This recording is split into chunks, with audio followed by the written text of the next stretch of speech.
માવઠાનું તમને કહું છું, જો આ મૂંગા માલ ને તમને કહું ખાવા કાંઈ વેચ્યું નથી. જો આ પાલાનો ઢગલો અહીં પીડ્યો છે, ગાવું આને ખાવા રાજી નથી. આમ જો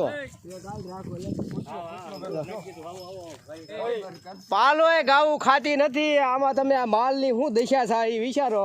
હજી આ લોકોને આખું વરસ કેમ કાઢવાનું? તમે જો આ બધું જુઓ, હાવ ખાતર થઈ ગયું, ખાતર છૂટા પાલે છે છતાંય ગાવું પાલો ખાવા તૈયાર માટે નથી.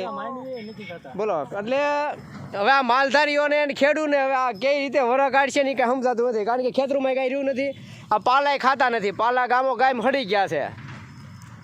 એટલે નગર પાલાની ઢગલાની આડા જો અહીં બેઠા છે ને, પણ આડું ઉભું રહેવું પડે 5 જણાને. તઈ તો અહીંયા પાલો હસવાય, નગર તો ગાવું ધોળીને પાલે આવે, ખેતરમાં સરે નહીં. છૂટે છે છતાંય જો એક કોઈ ગા ખાતી નથી પાલો. બધું ગાવું એની રીતે આટા મારે. એટલે માવઠાની હિસાબે તમને કહું બધાને આખું વરસ તમને કહું પરિસ્થિતિ એટલી ખરાબ રહેવાની છે ને કે વાત ન પૂછો.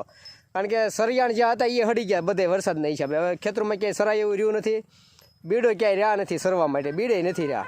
કારણ કે બધું આ માવઠાના હિસાબે બધું ખડ જગા હતું એ હળી ગયું છે. પાલા શીકે હળી ગયું છે તો પછી તો ક્યાં વાત જ રહે. હવે આખો હજી આ શાળો ને ઉનાળો હજી આ 8 મહિના કેમ કાઢશે ને એ કોણ કાંઈ માપ જ નથી. કાંઈ તમને કહું ને, પશુ કેમ રાખશે ને બધા એ લોકો. હવે એ તો એનું મન જાણે હવે કઈ રીતે હવે આવતા વર ભેગા થાય એવું છે બધું.